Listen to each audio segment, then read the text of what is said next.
In this video, I'm going to show you how to find unknown values once we have already proven that the triangles are congruent. And here's the key right up front. We're going to refer to this by the acronym CPCTC.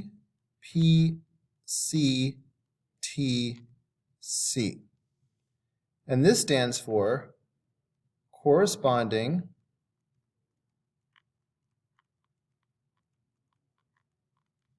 parts of congruent triangles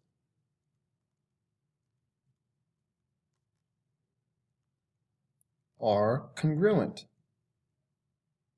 Oops.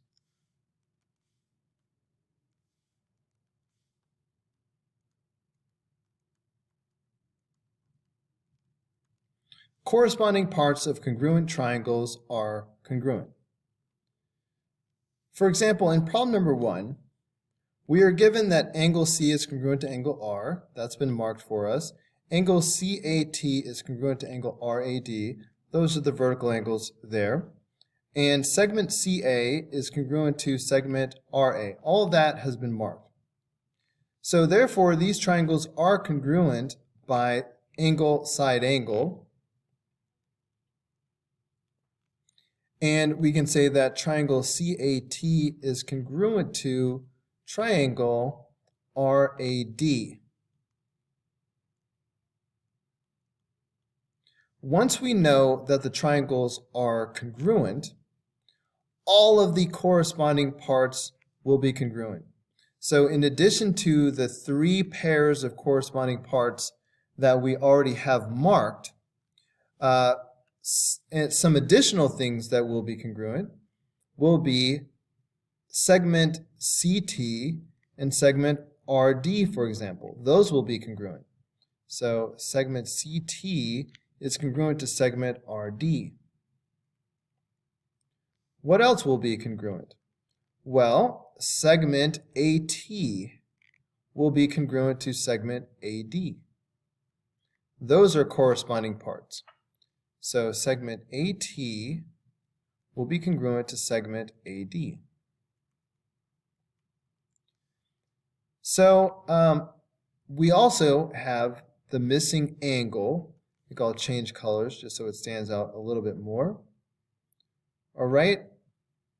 Angle T is congruent to angle D.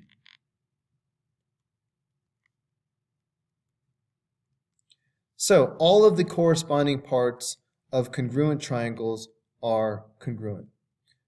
Looking at problem number 2, we can tell that triangle ABC is congruent to triangle,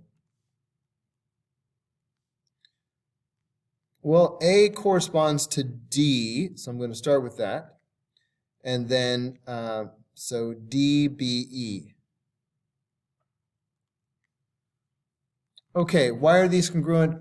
Well, the one thing they have not marked yet is this given right here. B is the midpoint of AD.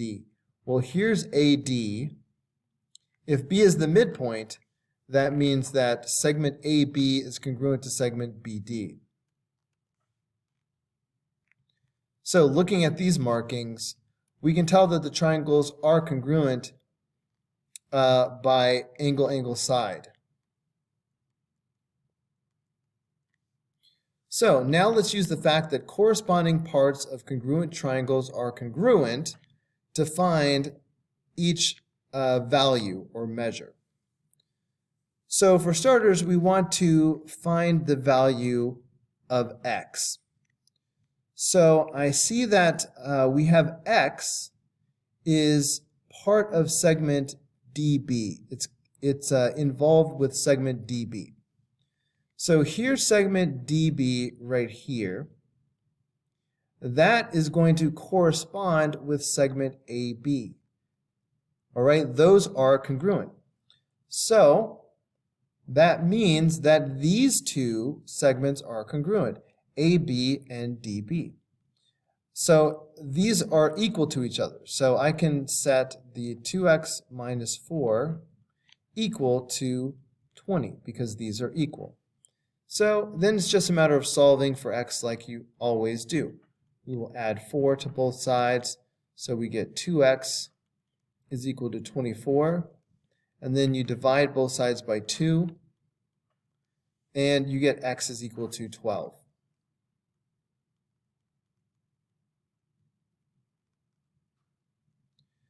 Now we need to find the value of y. I see y is in segment CA.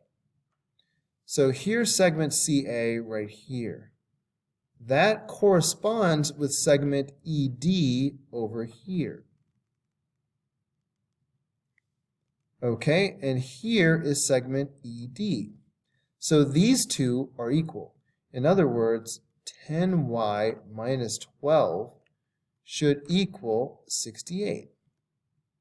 So I am going to add 12 to both sides. So that's going to give me 10y is equal to 80. And then when I divide both sides by 10, I find that y is equal to 8.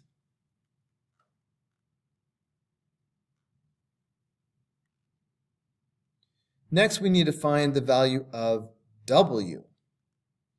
All right, so I see w right here. W is involved with the measure of angle E. So here's the measure of angle E right here.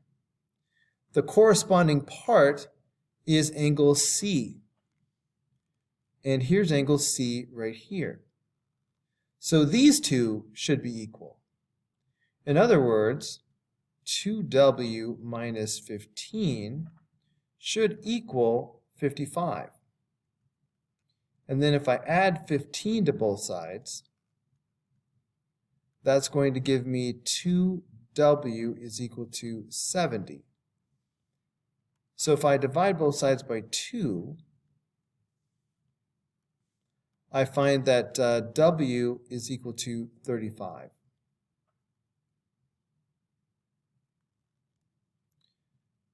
We need to find the length of segment DB. All right, well, we have segment DB right here. We know that the length of segment DB is equal to 2x minus 4. However, we found the value of x in part B. X is 12. So that means DB is going to equal 2 times 12 minus 4. So the length of DB is going to be 24 minus 4. So the length of DB is equal to 20.